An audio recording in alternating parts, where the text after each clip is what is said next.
Hey, hi, Peter from Watts Retrospect. Appreciate you stopping by. Today, I want to talk about a watch that I've had for, oh, geez, about 10 months now, and it is a Christopher Ward 12. This watch I got it just as it came out, so it's thing's been out for less than a year. One thing about this watch when it did come out is there was a lot of hype about it, and I was pretty new. I mean, I've had watches before, but before falling into this rabbit hole of watch collecting, I'll be honest with you, if I knew who Gerald Genta was, I was familiar with the Royal Oak name and familiar with Patek Philippe and all, but the genre of a integrated luxury sports watch, I didn't even know existed, to be honest with you.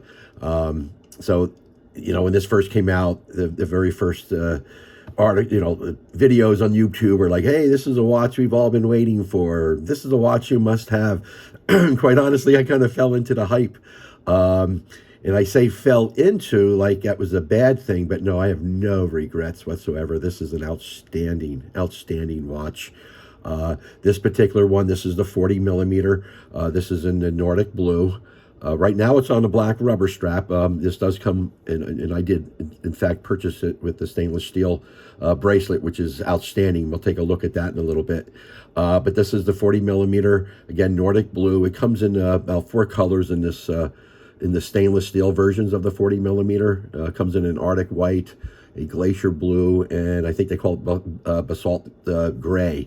And all of them have the same color indices. I think that this Nordic Blue, this darker blue, is the most contrasting in, as far as legibility with the indices and the dial. But they all look really good. This watch has gotten a lot of great press. It's at the end of the year here, we're 2024, but at the end of last year, it's a week ago, not even, a lot of people talking about this watch as being in their top 10 watches of the year for 2023. And it is another great Christopher Ward high value watch. You get so much for your money. And again, with Christopher Ward, just the way they pay attention to detail. I mean, the quality you get is, I personally, I think is unmatched. But anyway, again, we're looking at the 40 millimeter. This also now comes in a 36. They came out with a 36 millimeter that actually does not have the date on it. You cannot see the date right now, but trust me, it's there at the 6 o'clock position as the minute hand is covering up. But on the smaller 36, it is a little bit different in the fact that it has no date, and I believe the back is actually like a press-on cover. It doesn't have this bolted down cover, and we'll get back to that in just a second. But the one aspect, the biggest aspect of this watch is the dial. The dial is just absolutely beautiful. But before we even talk about that, let's look at the bezel. There's been a lot of talk about this bezel. And again, how they just go above and beyond. They just go above and beyond in their detail and their finishing. Christopher Ward does. This bezel alone has got linear brushing at the top here of this flat surface here. And then as you can see, the high polished facets here. And then you got these little sort of like arch-shaped coves that are sandblasted. So you got sandblasting, polishing, and linear brushing just on the bezel. And it is quite a standout. It is called a 12 because it is 12-sided. It is a 12-sided bezel on it. And you can see they line up perfectly with the center of the, to the indice. What they do on the back is they do a matching bezel as well with the 12 sides. It finished, finished the same way with that polishing and that sandblasting in those little coves there. Now they are Christopher Ward in their literature even calls this a tip of the hat to Gerald Genta having the screws holding this cover down. But I also did see a interview with Mike France, one of the co-founders of Christopher Ward.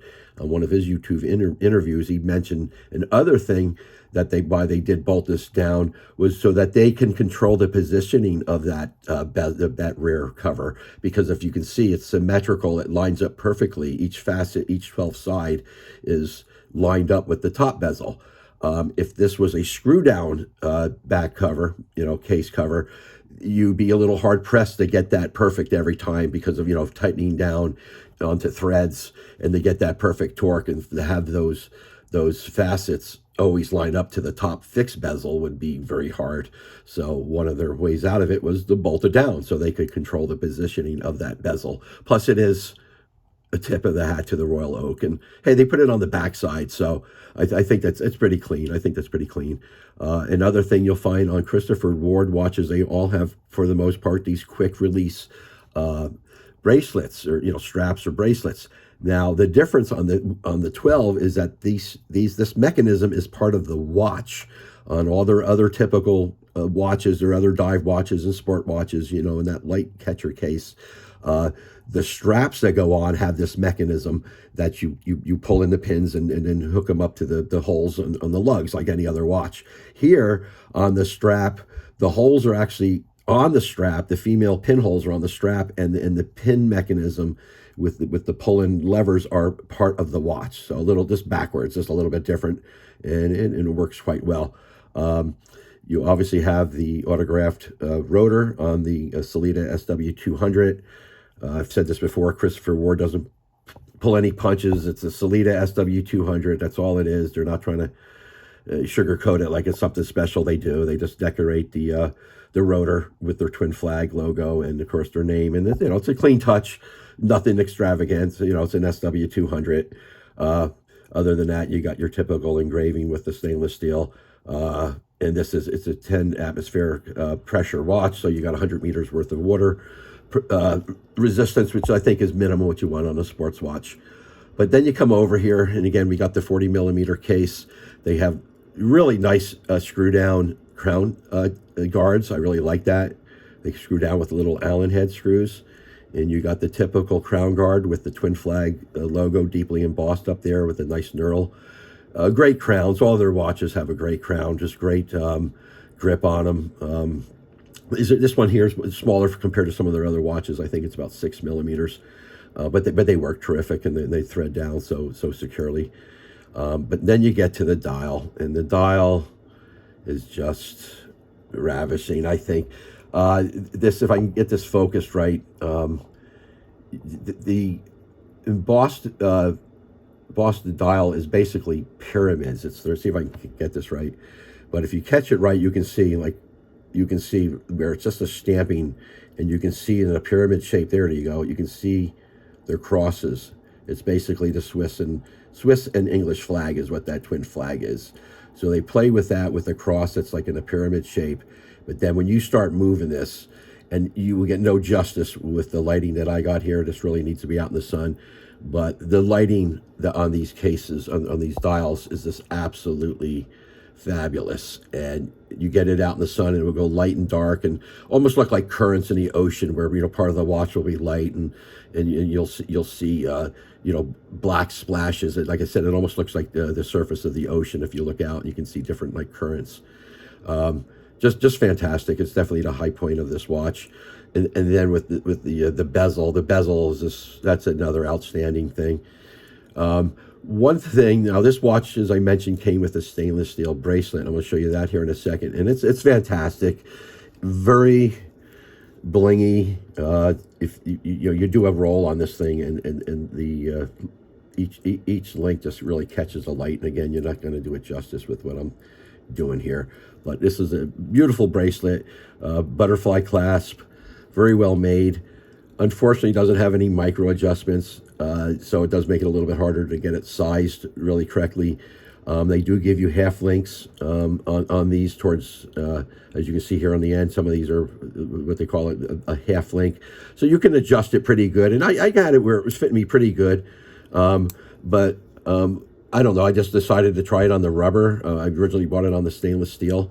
But then after I purchased a rubber one and put it on there. And the one thing I found with the rubber is it lets the watch become the star of the show.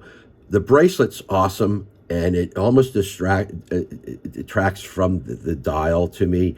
Once I put it on the rubber, all of a sudden it was like, wow, this dial and this bezel. All of a sudden the bezel takes is in the front now, is in the forefront, where when it's on the bracelet, and I'm talking subtle differences here. It's subtle, but to me, when I put it on the rubber, it just made the case, the dial, and especially that bezel just pop more than when it was on the when it was on the stainless steel strap.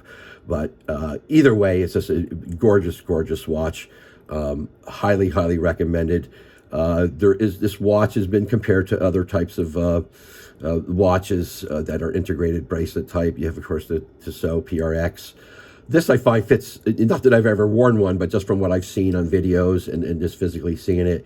This is a little thinner here at the spot of the case where it integrates with the bracelet. So I think they fit a little bit smaller, where on the PRX it's a little bit wider. If you're really going to compare this to any watch, there's the Chapik Antarctique, and that is like a $22,000 to $24,000 watch.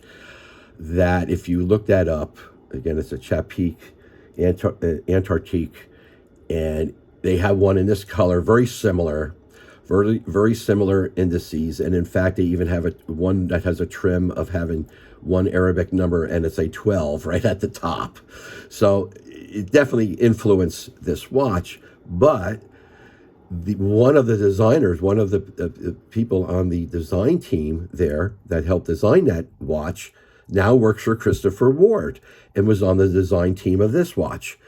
Did not get the credit as the head designer, and I don't know, that may have been a political reason. I don't know for sure, or copyright, whatever.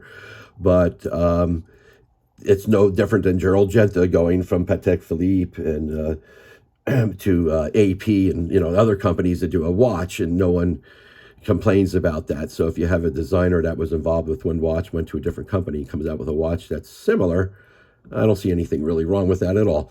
But this is an outstanding watch. Like every Christopher Ward, it just shoots way above its price range as far as its quality. You would be so thrilled with this watch, I really believe. And again, they got that 60/60 warranty where they give you 60 days to return it. As long as it's in really resellable condition, they will take it back and give you full credit for it. And of course, you have a 60-month warranty on the movement. Hard to beat that. But if you're on the fence at all about the Christopher Ward 12, I wouldn't hesitate. This is an absolutely fantastic watch. Really, really highly recommended by me. But anyway, hey, I really appreciate it. This is Peter, Watch Retrospect. Any comments, please leave them below. I really appreciate you taking the time to watch these low budget videos, and we'll see you again. Thank you so much.